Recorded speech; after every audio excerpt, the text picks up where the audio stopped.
आज जो हमने पढ़ना है ना वो हमारा टॉपिक है जी पैरोक्सिसोम्स। ठीक है, पैरोक्सिसोम्स क्या होते हैं? ये प्लांट्स और एनिमल्स दोनों के अंदर जो है ना प्रेजेंट होते हैं। ये कैसी ऑर्गेनेली होती है? तो हम समझ लेते हैं कि ये सिर्फ और सिर्फ प्लांट्स में होती है, पर ऐसा नहीं होता। ये प्लांट और एनिमल दोनों के अंदर प्रेजेंट होती है। अच्छा, दूसरी बात देखें, इसका डायमीटर बड़ा इंपॉर्टेंट है जो आपको याद रखना है एमडी कैट के एमसीक्यूज के लिए, विच इज 0.5 माइक्रोमीटर। इसको किसने डिस्कवर किया था? डी डव ने और को वर्कर ने इसको पैरोक्सिसोम्स को डिस्कवर किया था। कहाँ से? Particle from the liver cell. उसने एक लीवर सेल से पार्टिकल लिया या उसने अदर टिश्यू से पार्टिकल लिया था 1965 के अंदर, और उसने इसको डिस्कवर किया था कि एक ऐसी ऑर्गेनेली भी होती है जिसके बाहर लिपिड बाइलेयर मेम्ब्रेन होती है, जो कि आपके पास आपकी ऑर्गेनेली आपकी बॉडी आपके सेल को रेगुलेट करती है। उसको कहते हैं पैरोक्सिसोम्स। ये याद रखिएगा, ऐसा एमसीक्यूज है जो याद रखिएगा कि ये एनिमल और प्लांट दोनों में होती है। बाज़ दफ़ा बच्चे गलत लिख देते हैं, सिर्फ प्लांट में लिख देते हैं। ये एनिमल और प्लांट दोनों में होती है। दूसरी बात, ये प्रोटोजोआ और यीस्ट में प्रेजेंट होती है, प्रोटोजोआ और यीस्ट में। तीसरी बात, ये कौन सी डबल मेम्ब्रेन है, सिंगल मेम्ब्रेन है? तो ये single membrane enclose cytoplasmic organelle हो। तो याद रखिएगा, it is cytoplasmic organelle and single membrane organelle. Diameter भी याद रखें 0.5। इसके अंदर कौन सा ऑक्सीडेज होता है? यूरेट ऑक्सीडेज क्रिस्टलाइन कोर होता है। ये देखिए बाहर देखें, ये आपको नजर आ रहा होगा, ये देखें, ये एक क्रिस्टलाइन कोर है, अंदर की तरफ आपको नजर आ रहा होगा। एक उसने पार्ट दिखाया है कि इसके बाहर लिपिड बाइलेयर की लेयर है। यहाँ पर यूरेट ऑक्सीडेज क्रिस्टलाइन जो है ना वो आपके पास प्रेजेंट है, कोर प्रेजेंट है उनका। कोर का मतलब क्या होता है? सुराख, एक किस्म का कोर हो ना, जैसे लावा के अंदर एक कोर होता है, इस तरह यहाँ पर कोर है। Structure is similar to that of the lysosome से इसकी स्ट्रक्चर बिल्कुल मिलती है। मैं यहाँ पे आपको दिखाती हूँ लाइसोसोम की स्ट्रक्चर। ये देखें, ये लाइसोसोम की स्ट्रक्चर है और ये है पैरोक्सिसोम की। तो इसकी स्ट्रक्चर बिल्कुल उससे मिलती है, बट विद ए डिफरेंट, मतलब वो कहता है कि इससे मिलती तो है लेकिन डिफरेंट लिहाज से मिलती है। ठीक है, कैसे? ये देखिए, यहाँ पर आपके पास हाइड्रोलाइटिक एंजाइम है, लेकिन यहाँ पर हाइड्रोलाइटिक एंजाइम नहीं है, यहाँ पर यूरेट ऑक्सीडेज क्रिस्टल्स हैं। याद रखिएगा किसमें होते हैं यूरेट ऑक्सीडेज क्रिस्टल? पैरोक्सिसोम्स के अंदर। Peroxisome is applied because this organelle is especially involved in the formation में इन्वॉल्व होती है, डिकम्पोजिशन में इन्वॉल्व होती है। किसके? हाइड्रोजन पर ऑक्साइड के। किसके? हाइड्रोजन पर ऑक्साइड के। दूसरी बात, ये आपके लोअर प्लांट्स में होती है, ये हाइयर प्लांट्स में। तो याद रखिएगा, ये हाइयर प्लांट्स के अंदर प्रेजेंट होती है। फॉर्मेशन और डिकम्पोजिशन ऑफ H2O2 हाइड्रोजन पर ऑक्साइड, इसलिए इसको बोला जाता है पर ऑक्सीजोम्स। पर से पर ऑक्साइड। एक ऑर्गेनेली होती है ग्लाइऑक्सिसोम्स। इनको ग्लाइऑक्सिसोम्स क्यों कहते हैं? क्योंकि इनके अंदर जो है ग्लाइऑक्सिलेट होता है। हैरी बेविस ने इसको कहा था कि इसके अंदर ग्लाइऑक्सिलेट है, इसकी वजह से इनको ग्लाइऑक्सिसोम्स बोला जाता है। और पैरोक्सिसोम्स को पैरोक्सिसोम्स क्यों बोला जाता है? क्योंकि इनके पर ऑक्साइड होता है। कौन सा पर ऑक्साइड? हाइड्रोजन पर ऑक्साइड, इसलिए इसको हम पर ऑक्सीसोम्स बोलते हैं। अब पता चला क्यों पैरोक्सिसोम्स को पैरोक्सिसोम्स और ग्लाइक्सोसोम्स को ग्लाइक्सोसोम्स बोलते हैं। अब हम देखते हैं कि सिंगल मेम्ब्रेन ऑर्गेनेली होगी, प्लांट और एनिमल दोनों में पाए गए।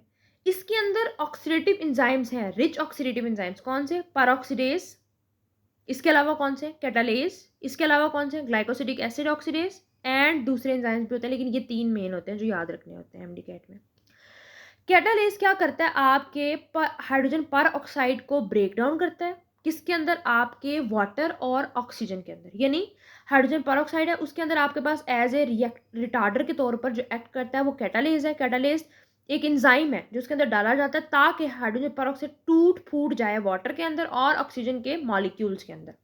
ठीक है, फंक्शन क्या है? फॉर्मेशन और डिकम्पोजिशन ऑफ हाइड्रोजन पर ऑक्साइड में इन्वॉल्व होता है। अब याद रखिएगा कि आपका जो पैरोक्सिसोम है ये ऑक्सीडेज दैट प्रोड्यूस H2O2, वही बात है। कैटालेज डिग्रेड, वही बात मैंने आपको जैसे बताई। कैटालेज जो डाला जाता है एज ए रिटार्डर के तौर पर कि हमारे पास टूट फूट जाए चीज़ें, कि हमारे पास जो है वो वाटर और ऑक्सीजन हमें मिले एज ए प्रोडक्ट के तौर पर। और रिएक्टेंट कौन सा था? हाइड्रोजन पर ऑक्साइड। दूसरी बात वो कहता है with the help of protein chaperones. इसके अंदर प्रोटीन होती हैं। कौन सी प्रोटीन? कैप्रॉन्स। इसलिए हम इसको पैरोक्सिन्स भी बोलते हैं। प्रोटीन है डायरेक्टली टू द पैरोक्सिसोम। भाई कौन सी प्रोटीन होती है? याद रखिएगा, प्रोटीन कैप्रॉन्स होती हैं इसके अंदर।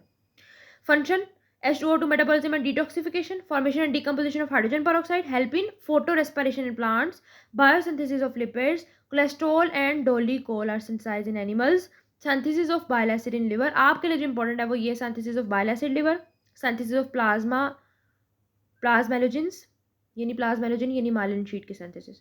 बायोसिंथेसिस ऑफ लिपिड्स और हेल्प इन फोटो रेस्पिरेशंस और H2O2 मेटाबॉलिज्म और डिटॉक्सिफिकेशन, ये आपके लिए इंपॉर्टेंट है। और एक और भी, formation and decomposition of the hydrogen peroxide, वो मेटाबॉलिज्म और डिटॉक्सिफिकेशन में आ जाता है। अच्छा जी, अब हम पढ़ते हैं जी, ये साइटोस्केलेटन में आपका इंपॉर्टेंट है।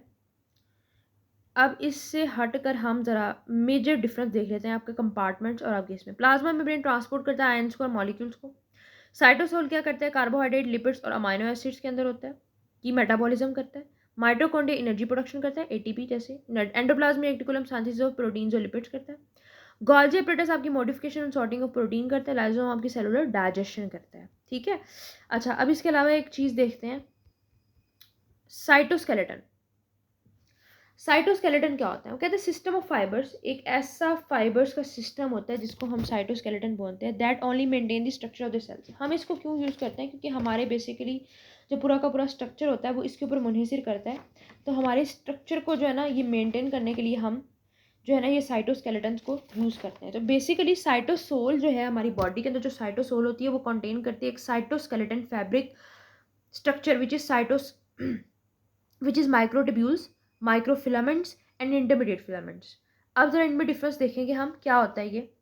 माइक्रोट्यूब्यूल्स के जो डायमीटर होता है याद रखिएगा 25 नैनोमीटर होता है। इंटरमीडिएट फिलामेंट्स का होता है 8 to 10 या 8 to 14 nanometre.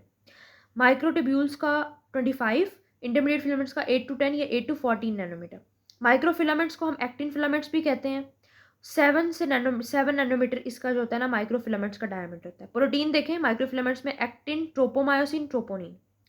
Turbulent protein microtubules में है, इंटरमीडिएट प्रोटीन में वाइमेंटिन प्रोटीन है। ये याद रखिएगा कौन सी प्रोटीन है, वाइमेंटिन प्रोटीन है। बाकी ये जो स्लाइड है पूरी की पूरी आपने इसको अच्छी तरह से पढ़ना है कि स्लाइड में क्या कह रहा है।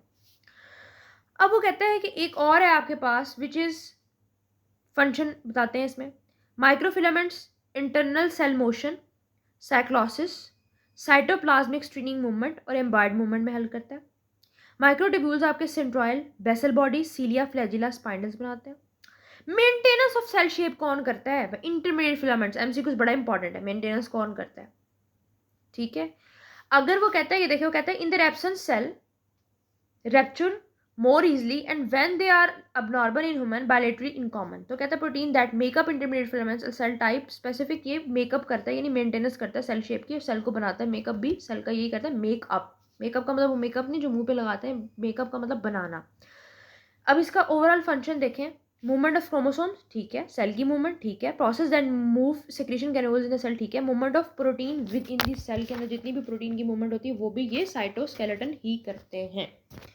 ये बात याद रखिएगा, ठीक है। अच्छा जी,